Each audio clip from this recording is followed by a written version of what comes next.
Arbitrum trades at a 1,000 price to earnings ratio today. So if we turned on like staking for sequencer profits, that would be 0.1% staking yield a year, And now if I'm very used to like 10% of staking yield after 1 year, and Arbitrum's like, oh my God, guys, we're gonna be the first L2 to turn on Arbitrum staking for sequencer profits. An additional bonus 0.1% on the 10% yield you're getting. You're like, oh my God, that's so lame. I'm out of here. I don't know. I think you guys are mid-curving this. I'm definitely right. I love that energy. Hey everyone, Sam and Dan here, and before we dive into today's episode, I wanted to shout out Metamask Portfolio. Are you always constantly stressed like us, managing your portfolio across different chains, wallets, LP positions, perps positions? I'm excited to tell you about Metamask Portfolio, which lets you manage all of your crypto assets across different networks, wallets, all in one place. Do more with Web3 your way with Metamask Portfolio. You'll hear a little bit more about it later in the show. What's up, everyone? Welcome back to another episode of 0x Research. Before we dive into today's episode, a quick word from our sponsor, Hexens, the most hardcore security team in Web3, pioneering in zk and novel cryptography. Hexens is trusted by tier 1 projects like Polygon, Mantle, RiskZero, Lido, 1inch, Nubank, and more. Check them out on the ground at DevConnect, and be sure to mention 0x Research when requesting a quote, and you'll get a free WebTube pen test with the purchase of your audit. What's up, everyone? Welcome back to another episode of 0x Research. We've got an awesome analyst roundtable episode lined up for you today. Today is October 30th, and we are joined by Brick and Ren from the Blockworks Research team. You also can use code 0xresearch10 at checkout when signing up for a Blockworks Research subscription at blockworksresearch.com. We just put out 2 awesome dashboards, one highlighting the token migrations for dYdX and Pol, as well as a new ZK Sync era dashboard. So be sure to check those out if you sign up using that code 0xresearch10. We will also put a link to that stuff in the show notes. But Dan, do you want to walk us through some of the biggest movers and losers of the week? Yeah, for sure. We got a good episode lined up, so excited to kick things off. So on the mover side of things, we got some token burners this week. So Pepe will start off with the meme coin side of things. Pepe burned 6.9 trillion tokens from a multi-sig on October 23rd, and that's about 1.6% of the total supply, roughly. At the time, it was about $5.5 million USD. And the token actually jumped 31% following the burn. Now, this was actually timed pretty nicely with the markets heating up a little bit as they have over the past week or so. But the token is still up about 80% in the past 14 days. And the team still holds 3.8 trillion tokens, which is now valued at about 5 million. So interesting to see a little bit of a burn narrative. Last time Brick was on, we did get some discussion around how useful is token burning as when it comes to like a revenue return mechanism. But this is a very different type of burning where it's just like kind of removing team tokens from circulating supply.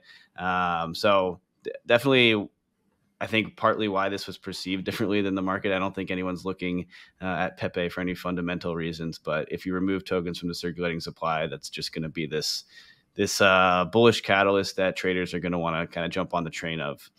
So Pepe making serious waves over the last couple of weeks, and this could be a reason why some of that action has been occurring. On the other side of things, we have Thorchain, which we've discussed at length on a couple of different podcasts, as well as had Chad Barraford, one of the lead developers in that ecosystem, come on and describe the protocol as well as its new lending mechanism more recently. And that lending mechanism, one of the pieces there is when new borrows or new loans are opened, RUNE, the native token of Thorchain, is actually burned. And so about 1.5 million RUNE has been burnt since the lending protocol launched a few months ago. And while that's not a huge number in terms of total supply, there was originally 500 million RUNE tokens in circulation. So it's still like, less than about 0.5%. It's actually kind of being this, again, it doesn't always have to be a huge amount of supply to create that narrative around like, oh, like, there's this protocol is burning tokens. Let's like put an extra eye on it. And again, because this RUNE is burnt through lending activity, we're still seeing bear market levels of activity when it comes to the amount of leverage people are taking on chain. So, 1.5 million over about a month and a half or so. And what is hopefully towards the end of a bear market is still pretty good. And so if you kind of fast forward that out, I think is what most people are doing here and saying, okay, well, if we extrapolate that level of activity into a bull market when, you know, people are a little more willing to take on-chain leverage, you know, maybe that's an exciting, a little bit more of an exciting number. And even burning like 1% of the total supply at about 5 million Rune, you know, it'd be a pretty interesting metric to kind of keep an eye out and follow. And again, this one is kind of parlaying into price action as well, with Thorchain up about 3x off the lows. And it's really been just on a run since the lending protocol itself launched. But one thing to note here is there's definitely a bit of a regulatory overhang. You know, they're trying to do bridging in a way that nobody else has, which isn't inherently bad, but there's an interesting kind of dilemma that gets faced. If you're a really, really good bridge, you're going to have illicit activity take place. And that's kind of been something that's plaguing Thorchain for the last couple of weeks. We saw some Lazarus, what is believed to be Lazarus wallets kind of moving over Thorchain from Ethereum to Bitcoin and then hitting some Bitcoin mixers. So it's like, you know, Thorchain wasn't the one actually obfuscating the identity of the wallets, because you can see the destination and source chain wallets can connect it to. But it was like this highway that was used in this exploit. So it's kind of like this interesting thing to keep an eye out. The largest front end, ThorSwap, actually kind of had a response to this regulatory regulatory pressure. Token is looking pretty damaged there, honestly, from where it's ran up along with Thorchain to where the regulatory overhang kind of took impact, and it really only hit the front end side of things, which is ThorSwap. So something to keep an eye out there. But the top movers are two interesting categories that are two interesting protocols that both fall within the burn category.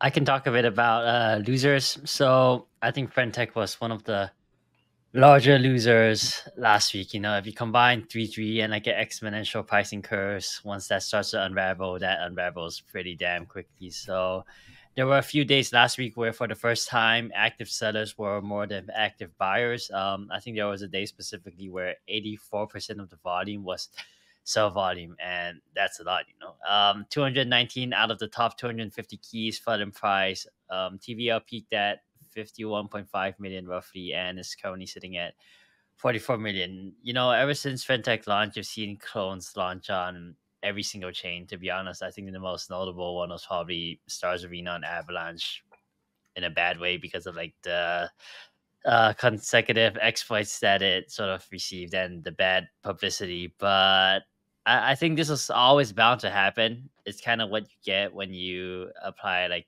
an exponential pricing curve to like being able to trade keys or shares of individuals. I do still like the idea. I think it's definitely fun for people to sort of like take part in these like private chats that you can only do so if you buy keys. And then there's been a lot of iterations around Friend.Tech. You know, there's one on Linea which had like I don't know what, but yeah, it was basically like new interesting mechanisms were introduced on top of like the core Friend.Tech mechanism. And I do think there's like more room for experimentation. Maybe the next bull market, I wouldn't be too surprised if there's like one more like city social fi app that like just becomes huge for like a prolonged period of time. Sam, you never capitulated and got on Friend.Tech, but Brick and Ren, I know what my usage, if I plotted a chart of my daily usage of Friend.Tech, I know exactly what direction that line is pointing. But I'm curious, are you guys still super active on the app? No, not really. To be honest, I don't think I ever was like super active. I didn't have like that many followers compared to like some of the other analysts on the team. But like I was in there for like a bit, like probably like 1 or 2 weeks. I was like relatively more active. And then after that, I was just like, I can't be bothered with this. Yeah, pretty much the same for me. I don't know, there's just nothing to do on the app, or it's like such a hassle. You kind of have to force yourself to go to the chat and like talk to people. And I don't know, there's just no way to like naturally retain users, I feel like. Because you can as well just go in a, I don't know, Telegram group or whatever, create that and then have the same experience or even better experience. Because at one point I also got tired of the app since it didn't load and it signed me out, and there were all of these frictions which like quickly deter you from using the app, if that makes sense. Yeah. And it's like, I feel like with a social media app, you have a window of opportunity that fades rather quickly. And it's like, if you can't create a sticky user in that small window, then you might be SOL, because a good example of that is Be Real. There was like an article on circulating around Twitter. I cannot remember where I saw anything about this, or who wrote it, but just like talking about, like, I used to use Be Real every day. I thought it was so fun. And then like once it got boring, I haven't opened the app in months. And it's kind of like that great example of like, if you can't create a sticky user, then they're going to dissipate really quickly, which is in contrast to something like Twitter, where, you know, everyone kind of has built at least on crypto, like there's such a community there that I think that's what keeps me coming back. And I think it's really hard to replicate that into a paid environment. Like, I don't want to have to pay to go talk to my friends like that. Like, so I'm never going to connect with my friends because I don't need to pay them. So then it's like, how do I kind of kickstart the community aspect of things if I don't have like my core group of friends to go, you know, just jam on ideas with? So I don't know. Yeah. I always felt like there was something somewhere with Friend.Tech, but its current form was never really like overly intriguing to me. Clubhouse is another good example of that too. Like, and then Twitter just went ahead and incorporated Spaces, and then that app died in like a week. So definitely agree with you there, Dan. I do think they get a little bit too much slack for the like exponential bonding curve, especially once they launch a token. Because if I'm not mistaken, and correct me if I'm wrong, but I believe it's like 20% of the fees go to like protocol revenue. So I think that volatility is actually really good, especially once a token launches, because if they do some Ponzi-nomics and buy back the token and burn it, again, there'll probably be a conversation in the movers at a future date. So I don't know. I think it could definitely be a good time to start looking at it again while everyone's kind of down on it, in the anticipation of a token being launched based on their points in like 4 or 5 months. I think it was only 10%, but I'd have to go back and look as well, because I think 20% was taken, and then like 10% went to the owner of the keys, and 10% goes to the protocol treasury. I'd have to double check though. I'm not entirely positive. I think it was 5% and 5%. Okay, I will clarify that. I'm also not too sure. And yeah, as far as like the points program goes, you know, like I think this trend first got started on Solana with like Margin Fi, and then a lot of other protocols joined the points gang. Yeah, I know one of the analysts on our team, Pibbles, feels quite strongly against points program. I'm like kind of in the middle. On one hand, like it's a really good way for protocols to not commit themselves to like certain airdrop parameters or even like the airdrop itself, and just to like kind of like tease an airdrop, but now like without having the intention to do an airdrop. And so you move like one step forward in their process of like teasing points. But also on the other hand, I also don't really like, I think with a lot of these points programs, you've seen that even if users have contributed a lot to like protocol growth or whatever like vanity metric that the protocol likes, like in the end, users are getting a very, very small percentage of like the token supply, and it's not impactful enough for like the user that like contributed to the protocol. And just to set the record straight, Ren is correct. There's a 10% with split 5 and 5 between the key owner and the Friend.Tech treasury. I mean, still though, everyone's talking about how bad it's doing. Yeah, and they had $100,000 of fee revenue the last 24 hours. I just pulled up DeFi Online. I mean, that's nothing. That's top 10, top 15 over the last 24 hours, and that's when everyone's pretty down on it. So I think inserting a token in there could definitely reignite the interest. I just think people have attention spans of goldfish in crypto, so it's going to be a couple more months before we see that. Yeah, and Rand, I know you just mentioned Pibble's distaste for points programs as a seasoned airdrop farmer, but from the protocol's perspective, I mean, I agree with you, man. Like, should you really be giving out such a large portion of your token allocation as a one-time airdrop? And like, I tend to think the answer is probably no. There's like two different sides of that, right? Like Uniswap did a relatively large airdrop. And then one of its competitors, Curve, took the opposite approach, which said, we're going to give a very small airdrop, but we're going to have a very, very large ongoing incentive program. And of course, Uniswap's kind of been the monster there, but it makes you wonder, like, how pivotal was the airdrop in their success? And there's actually an upcoming speech or a talk at DuneCon exactly on this topic, is like how airdrops have changed through time, and like, how pivotal are they to a protocol success? So I guess this has turned into a little DuneCon chill, but definitely excited to kind of listen to that one. And if you're going to be in DuneCon next week, definitely reach out to either myself or Westy. We're going to be there and would love to meet up and talk crypto.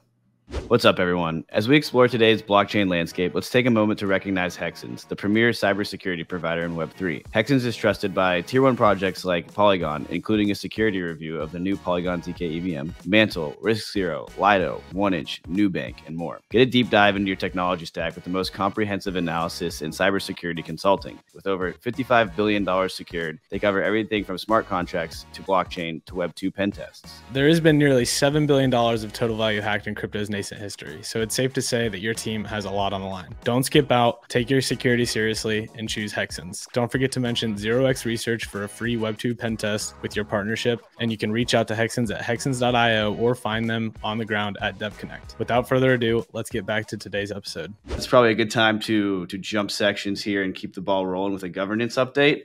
So a couple good things going on. One of them is Arbitrum staking, which, when we say staking in this context, referring to just taking a token and putting it in a reward contract. So you're not like actually a security staking, if you will, like you would with, say, staked ETH. And so there's a proposal up where the yields can either be 1%, 1.5%, or 1.75% in the form of the total Arbitrum supply. And it will initially use an inflation mechanism, but that can be altered to, like, say, the DAO treasury, because there is the Arbitrum token itself has the ability to turn on in like new token issuance. And I think that's up to about 2% per year. And so even if, let's say, like the proposal was passed at 1%, that would just be a 1% total supply increase, which obviously if not every token was staked into this contract, then you would be earning an outsized portion of the reward. So 1% could go a lot farther than on the actual end APR. So just something to keep in mind there. But kind of interesting because this could create a little bit of a supply sink, because you do have to time lock your tokens into this contract as it currently stands. Again, this is just in the proposal phase. And the max lock is up to 1 year. So curious to get everyone's take on this, because right now, like, I guess there's a couple different ways that I see it. Like, all right, let's assume that it's like, if it's anywhere between 1% and 2% of, total token supply, it's really not a huge number. But if it's coming from like new inflation or even the DAO treasury, like how useful is that to the Arbitrum token? I think my one sentence takeaway is that it's so stupid.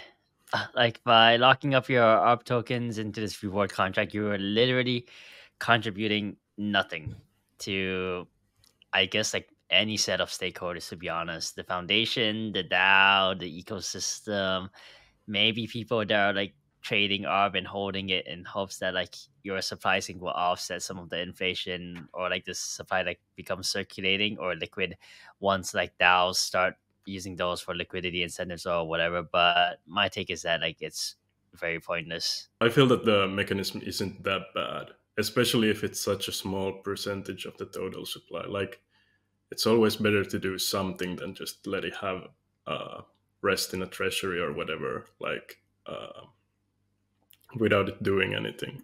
And even if it comes from inflation, I don't know. I don't really have a problem with that. It's just a good way to get tokens to lock up.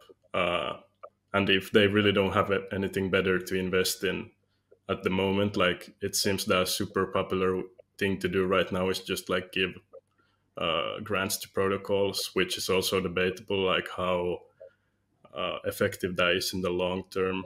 I would say my main tip with it is honestly just like the inflation rate based on the total supply, as opposed to the supply actually sitting in users' wallets.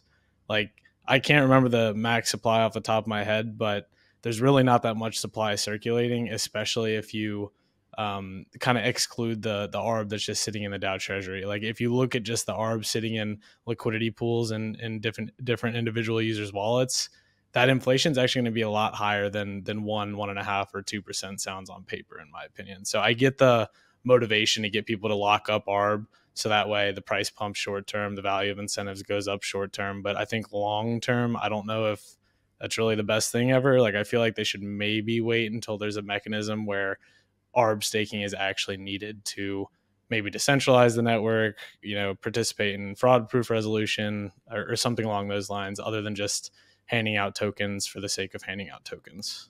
Yeah, Sam, I think I wholeheartedly agree with you there. But Brick, I want to get your rebuttal. But before we do that, I just want to put some numbers onto exactly what you just said. So if 50% of the total circulating supply of ARB right now was staked into this contract, and there was just 1% of inflation was passed. So they're going to do 1% of FDV inflation, and half of the total circulating supply was staked.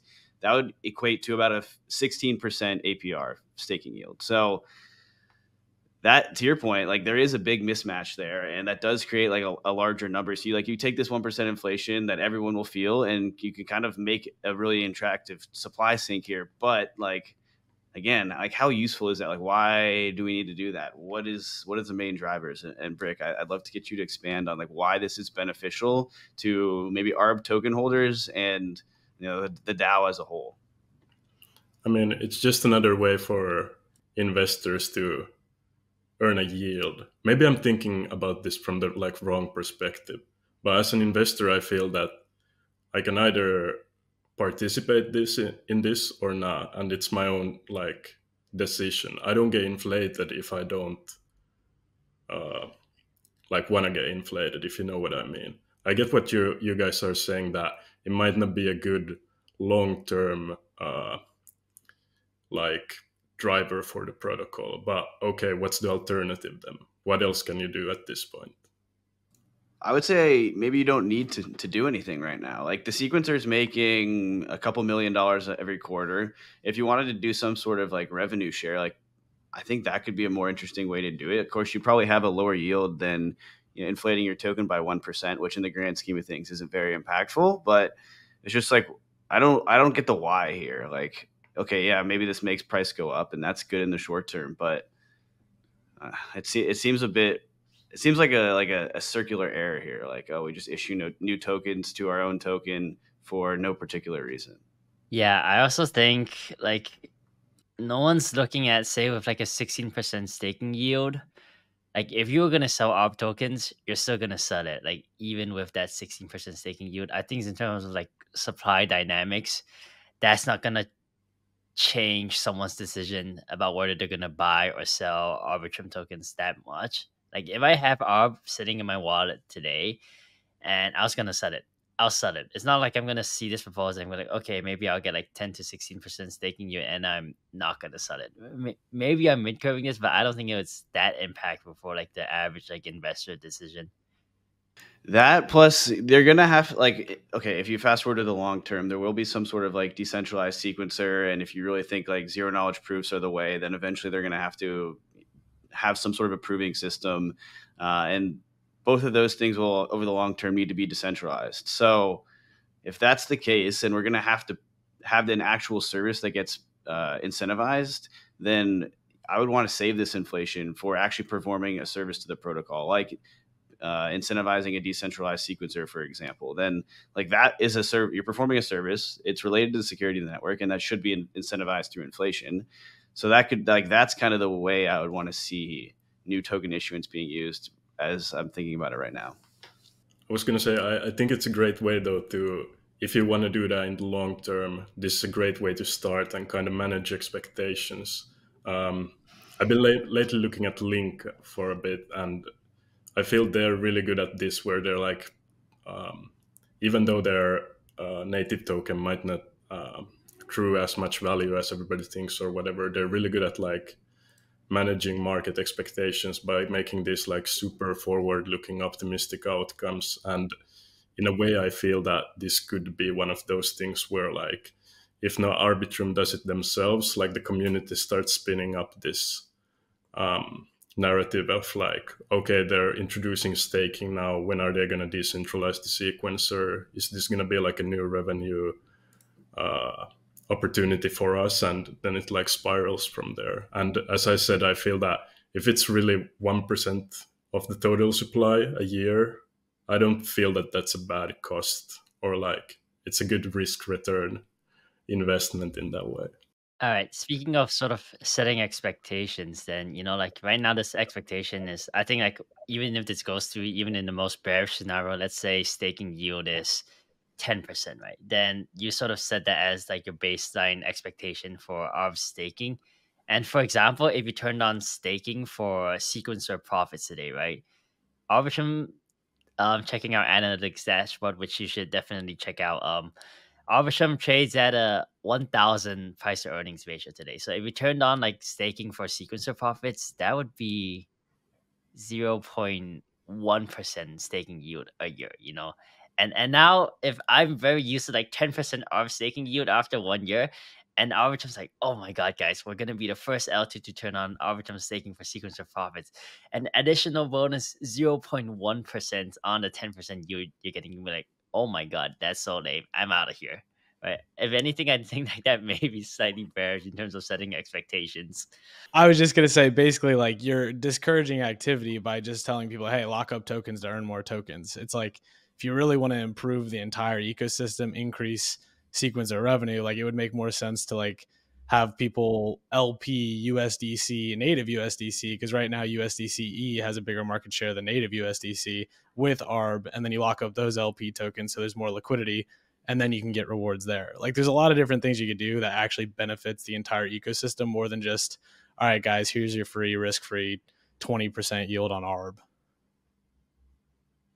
I don't know. I think you guys are mid-curving this. I'm definitely right. I love that energy. But if we leave, we'll leave things there for now, and maybe check back once this proposal gets a little closer to, maybe if it hits a snapshot. But we'll revisit this and see kind of where the DAO decides to move. But moving on the governance updates, we have an interesting one for CRV USD. So Curve is actually discussing, very much still in the ideation phase. This isn't like I would say this is like very much an emerging proposal, very in discussion. The community is still saying like, hey, is this even a good idea? But they are thinking about distributing protocol revenue as CRV USD. So to give a little background here, for those who are a little less familiar with the Curve ecosystem and kind of how it works, protocol revenue is distributed to VeCRV token holders. To get VeCRV, you have to take regular CRV tokens and lock them for up to 4 years. And so 50% of all DEX fees go to token lockers, and 100% of all fees from the lending market go to the token lockers. Today, those fees are aggregated and then distributed to those VeCRV in the form of 3-pool LP tokens. As I'm saying this, it is so painful to say all of these acronyms out loud, but here we are. This is what we're working with. So it gets consolidated into the LP token of a pool that contains USDC, USDT, and DAI. All that really is to say is you're basically getting your fees, protocol revenue distributed to you as stablecoins. And so right now the current yield is about 4%. And it's kind of non-trivial to change the token, to be honest, because basically what happens is, especially on the DEX side of things, but even on the lending market side, the fees get paid in a variety of different tokens. So like when you swap, let's say ETH to CRV, like that, the fee payment will either be in ETH or CRV, and that ultimately needs to get swapped into a stablecoin to be distributed to the VeCRV lockers. And it's kind of nice to be getting your fees paid in stable coins. It's kind of what it's definitely different than, saying like, oh, we'll buy back CRV and distribute that to the token holders. And it's like, yeah, maybe that's good for CRV price in the short term, but like people want to be paid in something useful. And largely that's stable coins today, or maybe like ETH as well would be interesting. And so the reason that the community is kind of discussing changing the fee token from this stablecoin LP position into CRV USD, which is the protocol's native stablecoin, is really to create additional and ultimately demand, utility and demand for the stablecoin. And that's really, really important when you're creating a stablecoin, because ultimately market cap is a function of how many people want to hold your stablecoin. If even in a lending, especially in a lending design based, a CDP based stablecoin where borrowing and lending must occur to mint new tokens, if the price of your stablecoin is falling, then you're going to see people redeeming their loans or buying it back and redeeming their loans, which lowers the market cap. If you're looking at stablecoin market cap, it's truly just a function of the demand to hold your stablecoin. And obviously price is very important in this equation. And so how this kind of creates more demand for the token is it's creating like a systemic buy pressure on the token, which ultimately raises the price. And the buy pressure is not necessarily a small amount. The Curve token, I just pulled up CoinGecko here. So I honestly want to double check how accurate this is, but it says in the last 24 hours, there's about $15 million of trading volume on the CRV USD token. And there's roughly $325,000 of weekly fees. And so that is all getting converted into 3 Curve, which creates buying pressure in the 3 pool. And if you're putting that directly onto CRV USD, then any fee that is collected in a token other than CRV USD will need to be swapped into CRV USD. So it's creating that systemic weekly buy pressure.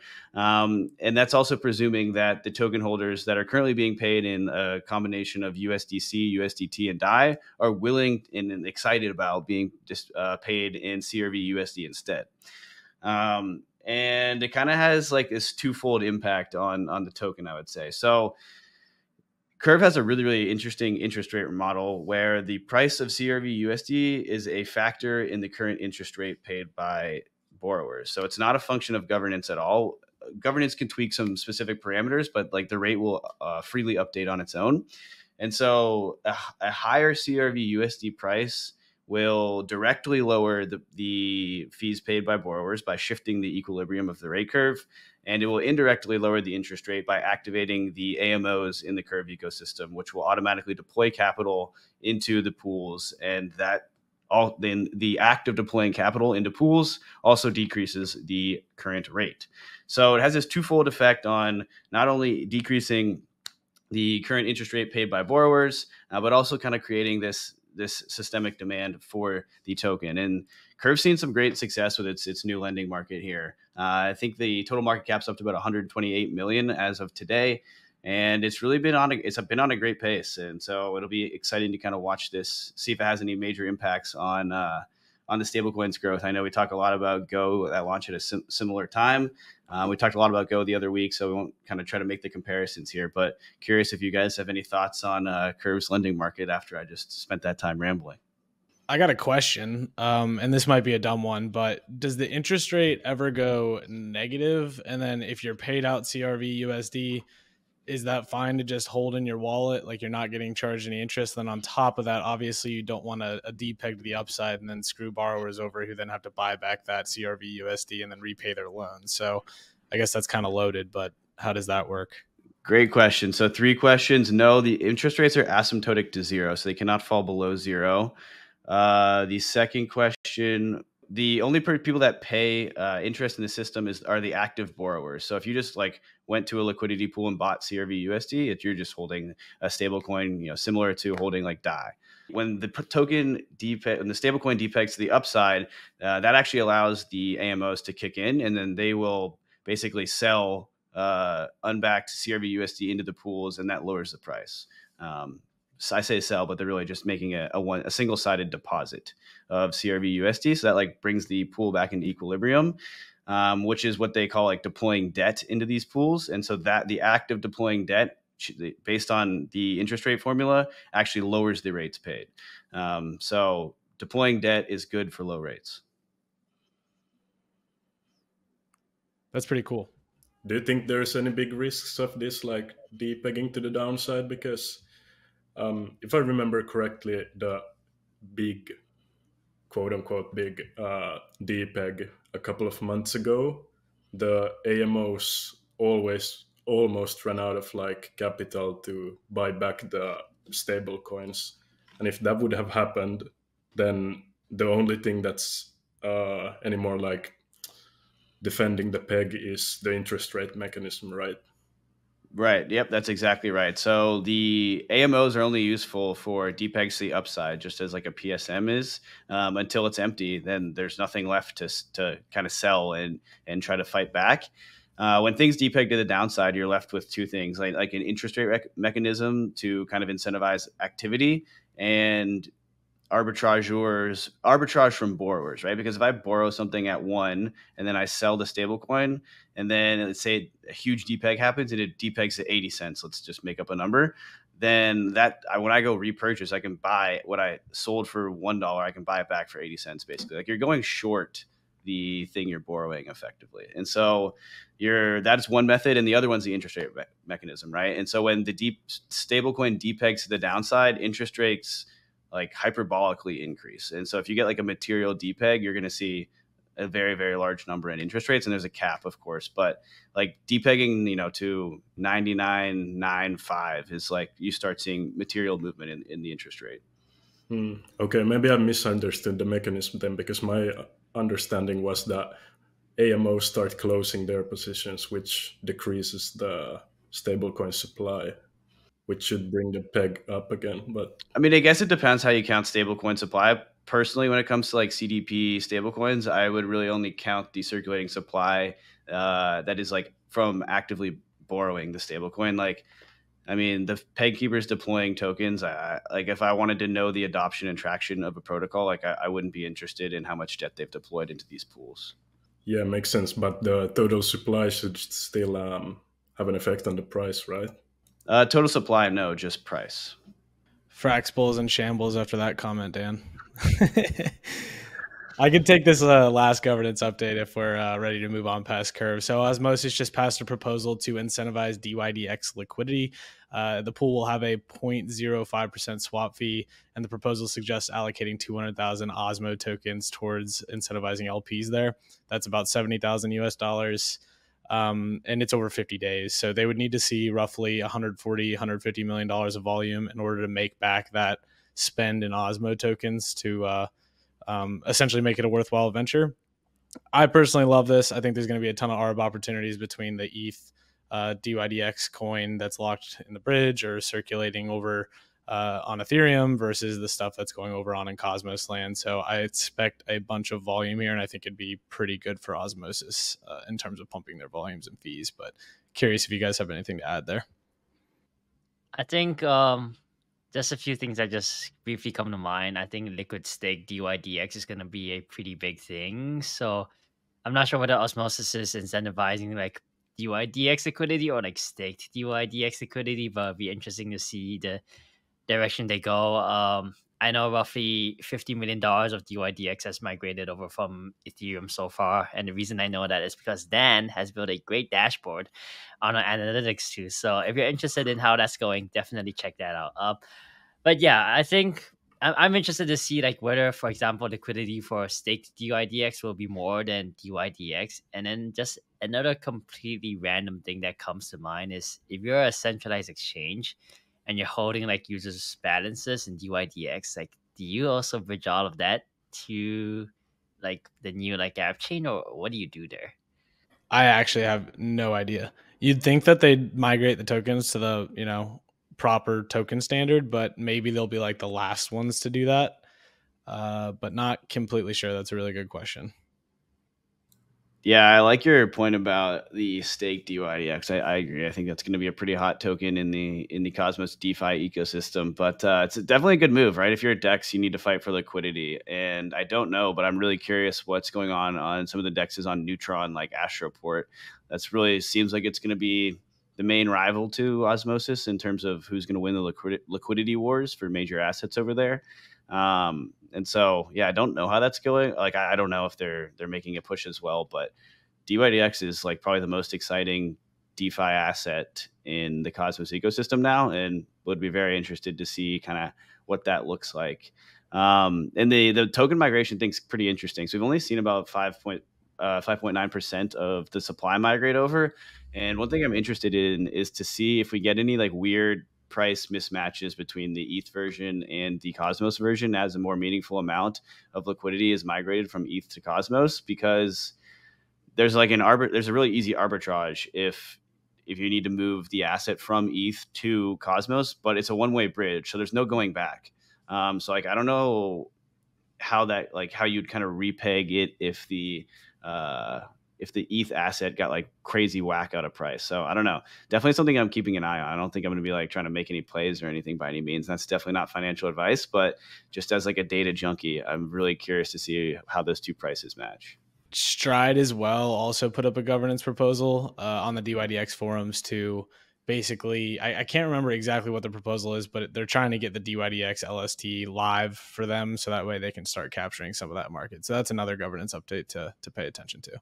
All right, everyone, let's take a moment to hear about Metamask Portfolio. If you're like me and Sam, managing your crypto assets across different wallets and networks can be so overwhelmingly complicated. That's why we're excited about Metamask Portfolio. All you have to do is connect your Metamask wallet to get a bird's eye view of all your coins, tokens, and NFTs in one place. You can easily buy, sell, swap, bridge, and stake crypto assets at competitive rates, all within the app. And you get to choose from a vetted list of providers. There's no more jumping between dozens of sites and apps. Metamask Portfolio lets you do more in Web3 your way, giving you secure and convenient access to a wide range of features and services, all within one place. Manage your portfolio your way with Metamask Portfolio. Peep the link in the description of today's episode to get started now.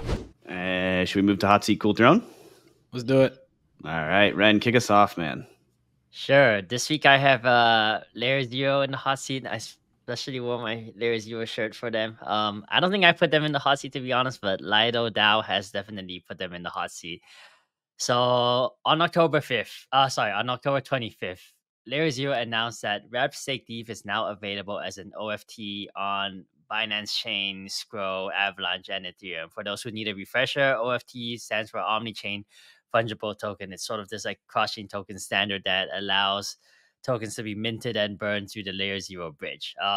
So obviously, wstETH is like a wrapped version of LidoDAO's stETH, and basically what LayerZero has done here is expanded wstETH access to all of these L2s and these sidechains, right? And it enables these ecosystems to basically use wstETH for stETH in their like DeFi ecosystems.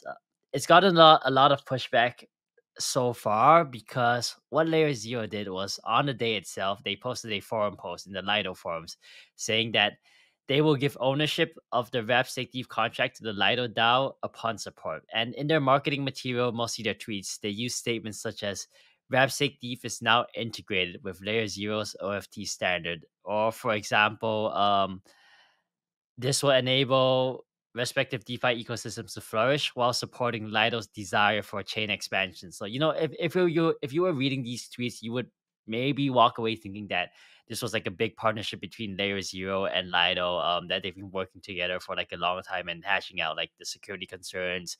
Does Lido want to use LayerZero as a canonical bridge for wstETH? But that's not what has happened here. LayerZero has sort of independently gone and basically announced that wstETH will now be available on all of these L2s. And so I think most of the pushback is that there hasn't been a lot of time for the community to sort of discuss what bridge wstETH should use. For example, Acrosis co-founder was like absolutely livid in the forums and his tweets. Like he was like ready to like go on a podcast and just like fight it out with Brian from LayerZero.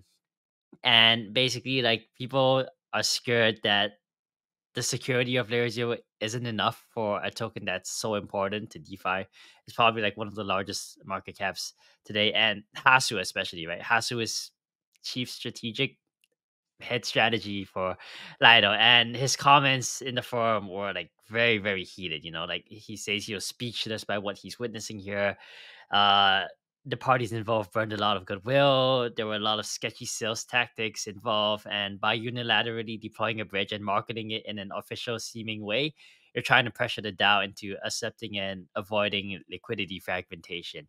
So yeah, just a lot of pushback in as a whole. I think Lido wants to avoid a scenario where users think that LayerZero's wstETH is the canonical version of wstETH on all of these chains. And probably another scenario that they're trying to avoid is liquidity fragmentation. The last thing you want is like LayerZero wstETH and then Lido wstETH and then across wstETH and then like Synapse wstETH. Like that's like a pretty like horrible user experience that I'm sure we are all too familiar with like 10 different versions of like USDCs on like some random chain. So yeah, a lot has happened since then. In coordination with Scro, Stargate or LayerZero has actually removed the bridging of wstETH into Scro, even though they were one of like the early L2s that got announced. But my general takeaway here is that this may be a bit controversial. LayerZero didn't do anything wrong. You know, like it's a permissionless world and we're all living in it. wstETH is a token. Developers can integrate it however they may choose to. Sure, were some of their communications and marketing like slightly misleading? Could they have like put out more disclaimers? Definitely. You know, they could have said this is not like the official wstETH. It's just our implementation of it. We haven't gotten Lido's like support or official support of this, but you know, like I feel like that's kind of why we're here for crypto, right? Like the whole like permissionless innovation, people can build on top of each other however they want, and it feels like definitely there are probably like some security concerns. You know, for wstETH, they're using Google Oracle as, oh sorry, Google Cloud as the Oracle, and they're using the default LayerZero relayer as a relayer. So I can kind of see some like how you would be concerned, considering that you don't want like Google Cloud to be sort of like partaking in the security of bridging of like one of the largest tokens in DeFi today. But also, you know, I think it's a free market. If people want wstETH on L2s and sidechains, then someone will figure out a solution and someone will implement it. You know, I get that LidoDAO wants to take it slowly and like consider all of these like security considerations for these different bridge vendors, but they really got to get to it. I'll stop there. That was a lot, and I'd love to hear you guys' thoughts. Yeah, I think this is an interesting one because there's like two sets of actions. There's on-chain actions and off-chain actions by LayerZero. You know, obviously none of us were on the calls with Lido and LayerZero about this. That sounds like, you know, according to Hasu, these things appears to have happened based on his post about shady sales tactics. And, you know, I don't know what was said there behind those closed doors, but the off-chain actions do seem a little out of line in a lot of different ways, just like from a business perspective. But they're on, like, to your point, Ren, like I don't disagree. I think their on-chain actions are exactly what you could expect from a bridge. Like they need to get their assets as widespread as possible, and that's kind of how they're going to do it. Like I would expect every bridge to race to do the exact same thing. To be honest, like bridging is likely a race to zero in fees, like most things are. But bridging, especially, I do think it'll be heavily commoditized in honestly the near term. And because of that, like you do need to be the widespread, most adopted use case. And so going after very important assets seems like a no-brainer to me. I liked that you mentioned the USDC thing because anyone who's used Arbitrum, you know, there's USDC native now and there's USDC.E.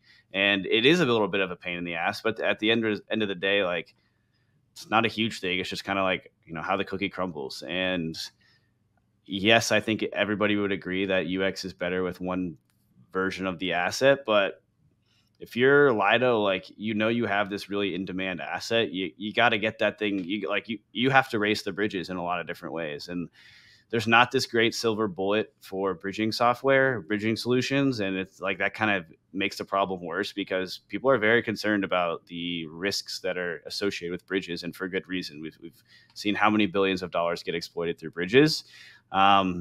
So it's like, yeah, I think the off-chain actions by LayerZero are really what was problematic here because, you know, we can't brag about DeFi Legos and then be upset when we see people build into that world, right? So that's kind of where my head's at is they really should have used better off-chain communication with like from a person-to-person level. But their on-chain actions of, you know, making it an OFT, I just don't think that's bad.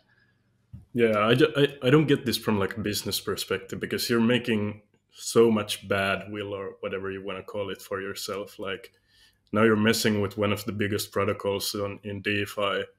A lot of users see this as a bad thing as well, and it's clear that, as you said, there were some maybe or like shady actions made off chain, and this feels like a more of a centralized decision and not like something made in a crypto ethos, if you can call that.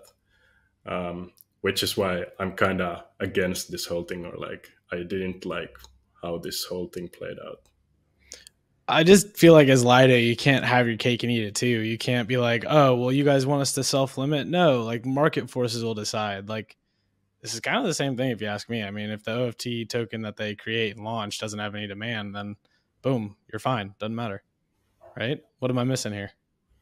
That's a good point. Yeah, I think that's true, but then you also can't be LayerZero and make it sound like the official supported bridge. Like that's a little shady.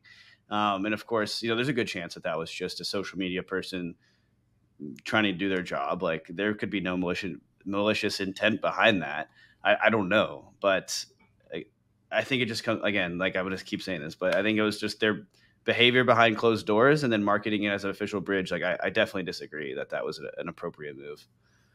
Yeah, I think the way I look at it, like if I was a bridge protocol founder, if I was LayerZero, I am not waiting for someone to start a discussion on the Lido forums, go through like a 3-month bridge assessment process for something that I can do permissionlessly. You bet my ass that I am going to do this and pray to God that there's demand for wstETH on all of these L2s and sidechains, and hopefully like generate those network effects and just like be the sort of like de facto, I'm not going to say canonical, but like de facto like version of wstETH that people use on all of these L2s and sidechains. Sure, like is it like a bit against like the crypto ethos? Like maybe. But I think no there, right? Because you're building with DeFi Legos. You're taking a great product that someone else built and then implementing it in your form and fashion. And like that was kind of the first generation of use case, was like, oh, composability. This is gonna be awesome. Like you can build this great thing and then I can go put it somewhere else. Yeah, and I think after the event happened, there's a lot of bridges that came out and to announce like this open bridge standard, right? Like I think across Cedar, Li-Fi, Socket, Router, I love all of the teams, but they came out with this open bridge standard, and like coming out with this open bridge standard, it feels like all of those like LST protocols with like 0.1% market share saying like, okay, for like ethos sake, we're gonna self-limit to like 22% or whatever when they're like super teeny. It kind of just feels like you're just reacting to the fact that you didn't have the balls to deploy like your version of wstETH on all of these L2s and sidechains before LayerZero did. So I'm pretty in support of LayerZero here and what they did in terms of like deploying this wstETH as an OFT. The only place I think your business plan falls apart is because now when there's wstETH on this L2, liquidity incentives are kind of the name of game for bootstrapping. Lido's not throwing some tokens your way to help kind of bootstrap your tokens native liquidity now. And so then it's like, all right, maybe there's a use case for the LZO token. Who knows? Yeah, timing wise, I think it's pretty good. I'm sure they didn't like do this, but I'm sure like there are people still out there farming Stargate, like using Stargate to farm for like a potential LayerZero token. And now that wstETH is the token available on Stargate, like I think you'll see like a decent amount of volume and usage. Rick, you want to give us your hot seat cool throne this week? Yeah, I wanted to give a shout out to all the people or all the capital that has been kind of sidelined for a while now. I guess there's a lot more coming maybe in the future, but last week we saw around $325 million come into crypto, and that's the largest week since July 2022. And yeah, after everything that's happened, I guess the market feels more fun again. Like I've never seen, or it's been a long time since I've seen crypto Twitter this euphoric, and it's kind of funny to see people bang heads against each other, and like now expectations are kind of diverging. Like the whole scene isn't or doesn't have the same opinion, which is, yeah, I think that creates a lot of opportunities. But then again, like now a lot of the market has pretty much decoupled from the S&P 500 again, which has been dropping for the last week. So I'm not sure how long this upside pressure can be maintained. And we're also getting earnings this week. And if some companies start underperforming, that could be maybe bad for like the crypto scene. And then also we had that GDP coming in hot last week, which kind of implies that rates will be higher for longer, which again isn't the best thing for crypto. But yeah, it's great to see. And I guess this all started with the fake BTC spot rumors that started circulating around one day recently. And then the market reacted super positively. Everybody realized they was fake. Then it came down, but still a bit of a higher level than before the news. So like, I guess then people started like kind of getting this FOMO of, okay, we gotta stay in the market now. This is like, everything's gonna start happening soon. So let's start taking positions. And yeah, can't wait for institutional capital to like really flow into the scene and yeah, see what happens. Also, I guess that a lot of protocols right now are like maybe getting closer to their intrinsic value, if you can call that, or like there's been a lot of playing around with these meme tokens for the past 2-3 months, but now protocols with like good tech and like a lot of forward-looking potential have started to like become more noticed. And I think one of those tokens is Solana or Sol, which around a month ago or month and a half ago was like one of the most popular shorts out there. But now the sentiment has like flipped and everybody is super positive right now. And the token is up 60% in 30 days. So we'll see what happens, because this week is the largest Solana or the largest Solana conference is going on. And historically, I guess the performance of the token hasn't been that great after the conference. So we'll see what happens there. But yeah, I haven't been this excited for a while. Yeah. Speaking of Solana, actually, there were some interesting stats from that CoinShares report about the amount of like digital asset inflows. Solana actually saw more inflows than Ethereum over that week. Solana had $24 million of inflows and Ethereum had $6 million of inflows. So like a 4x different. And I think that's pretty crazy to see, to be honest. Like by like a very wide margin, I would have thought that ETH products would have seen more inflows than Solana. So I don't know. Maybe like institutions are interested in Solana more than Ethereum these days. Perhaps after that Van Eck report that came out. Another interesting stat was the geographical distribution. So Canada had 134 million of inflows, whereas the US only had $37.7 million of inflows. And if I'm not wrong, Canada does have a few spot BTC products. And so I think like if you could take away something from that, is that there is sort of a relatively higher amount of institutional demand for spot-based Bitcoin products than the futures-based Bitcoin products. And I think that bodes well for a potential SEC approval sometime, please. Yeah, one of the other interesting things about the Solana stuff is with Breakpoint coming this week, I'm expecting a few tokens to have some, a few projects to have a few token-related announcements.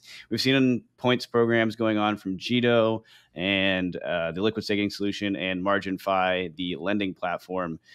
Presumably, points programs eventually turn into tokens, and Breakpoint would be a very good time to do that. You know, we just saw Cypher launch its IDO. Quite honestly, that didn't go very well. But that was a bit of a shaky protocol that had a recent exploit. And so, maybe not recent, but it has a history of an exploit. And so that can kind of shake user confidence. But there was only something like 400 or so users that participated in that IDO. And like, I don't know if it was geographically blocked at all, which I imagine it would exclude US investors or users. But I don't know. I think there's like this building momentum in the Solana community, and Breakpoint is a kind of a good point in time to have that release of the momentum. Yeah, but maybe also worth pointing out that now some prominent investors are kind of flipping short on Solana because they're saying that right now the long trade is crowded, and you still have Galaxy holding FTX like Solana position, which has to be liquidated at some point. And a lot of people are arguing that now is a great place to do it following this like super run up. Yeah, I think that's a good point. It does make me a little bit nervous. I have high hopes for like the Drift, the Jitos, the MarginFis, etc. But I haven't really looked into the numbers too deeply lately, but it still feels like there's just not a ton of people over there using that stuff. I mean, you're still only sitting at like 300 to 400 million of TVL last I checked. And I don't know, just like I get over there and I'm just kind of like, maybe I'm just stuck in my old ways, but I'm just kind of like, all right, what NFT am I minting? You know what I mean? Like that's just like kind of what I've always used Solana for. And I feel like there needs to be definitely some work done to like get some of that Ethereum capital over to Solana to use DeFi. Because that is crypto's killer use case right now outside of stables. So I would like to see Solana get a little bit more traction on that front before I get too excited about the points programs. And you know who's really well positioned to do that? Eclipse. Using Ethereum for settlement, sucking in some of that ETH mainnet liquidity, and then still having the SVM where you can presumably we'll see some clones of everything on Solana, anything in DeFi on Solana port over. And now you can power Margin Fi with like a more interesting collateral, right? Like, I don't think Margin Fi is this like revolutionary protocol by any means, but now you do get to inject ETH liquidity into your system. Do you by any chance know when that goes live? That's actually a great call out. Yeah, Celestia mainnet is definitely a prereq because they're going to use them for DA, and obviously you need somewhere to post your DA to. So that has to go live first. I think we're going to see that before year end, though. So I'd expect that over the before we flip to 2024. That was kind of my mental model for that. I think Nick White told us that last time he was on the pod. And so yeah, once that goes live, I think we can get some of that traction, and then yeah, we'll see a live eclipse. You got anything else there, Runner Brick, or we ready to move on? Let's do it. Let's do it. All right. I feel like all I've talked about is dYdX now this podcast, but my cool throne is dYdX. The token is up about 30% over the past 2 weeks with the code base being open sourced, the bridge UI going live today, Monday, October 30th, and validators actively being spun up and beginning to stake tokens. There's 76 validators that are set up according to MintScan, but only 60 will be included in the active set to begin with. So not sure how that churn process actually works, but the important takeaway for investors is basically that all revenue will be shared with stakers slash delegatees or delegators, I guess. And that'll be transaction fees paid in dYdX or USDC, or the trading fees that accrue in USDC as well. So kind of a cool play to get USDC yield on a native chain asset. I'm expecting personally around 5 to 10% yields. I didn't realize for a little while that the standard over in the Cosmos ecosystem is that lock tokens can be staked to earn yield and participate in governance. So I definitely think that will dampen the yield paid out to stakers. And then as well, over the first 6 months, there's going to be maker rebates of 1.1 bips, as well as commission rates to validators running the nodes. So I'm expecting around 5 to 10%. Not as good as I was honestly hoping when I was first running the numbers. I was thinking, man, this is going to be incredible. But now I'm not really quite as optimistic. It is worth noting that as the dYdX price keeps running, the value of the 20 million dYdX tokens, or maybe it's fixed $20 million, but regardless, the incentives kind of increase in value. So it kind of kicks off this little flywheel where more people will be incentivized to come over, keep trading, earning even higher value of fees, of incentives, and then paying more for fees. So it looks good for protocol fundamentals. dYdX is impressive. I mean, it has a 60% market share, still above major perps dexes, sees 500 million a day in volume consistently. No other perps dex comes even close to that. Like occasionally you'll see synthetics rip up to 300 million daily volume, or GMX or one of the others, but dYdX is consistently there. So I think there's something to be said about that. I am a little bit worried about users actually migrating over because V3 is going to stay live. And I think, why it broke isn't fixed is kind of how the saying goes. So I could see a lot of people just hanging out there, keep trading there, but hopefully the incentives can migrate the volume over. I was gonna say I agree that I think migration will be a slight concern, but that like 20 million monthly incentives should sort of alleviate some of those concerns. I think one thing that I'm very keen to see how play out is sort of like MEV on dYdX. The sort of mechanism today is that there's going to be like a social consensus MEV slashing, if that's the best term. There's no like sort of like inbuilt mechanism. I think like dYdX is working really heavily with Skip protocol, and they're probably going to have like a council to identify validators who are extracting MEV. But it's weird because, like a lot of professional traders will be on dYdX. They're market making. Chances are some of them will run their own validators too. And validators will have faster execution of their own trades because you can access like the in-memory order book yourself rather than accessing it through the indexer. And, I feel like social consensus only works to a certain point, especially when you have so many different stakeholders and so much money at stake. like social consensus doesn't really work when there's a lot of money at stake. That's like my personal take. But yeah, that should be exciting to see. But I think it's okay. They can slowly scale that up. I know that after their alpha phase, where they're just trying to get as much dYdX staked and delegated, they're gonna have a beta phase, which is just like a limited like trading period where they can test things out. So hopefully they can like smooth those issues out before like it goes for a full launch. Just to clarify one thing real quick there too, the $20 million is fixed in dollar terms, and it's over like 4 to 6 months, not monthly. If it was monthly, I would be insanely bullish right now. But Brick, go ahead. Yeah, I was gonna ask, do you think that it's easier now for dYdX if they're able to like migrate a lot of people over to the Cosmos ecosystem to get them to stay over there? Do you feel that they're gonna be stickier since they're kind of in a new ecosystem? And do you feel that maybe these incentives could be like successful? Because I guess we've seen a lot of incentive programs run out and then traders just leave the platform. My personal take on this, and David would hate to hear me say this, but I don't think it's going to be that sticky.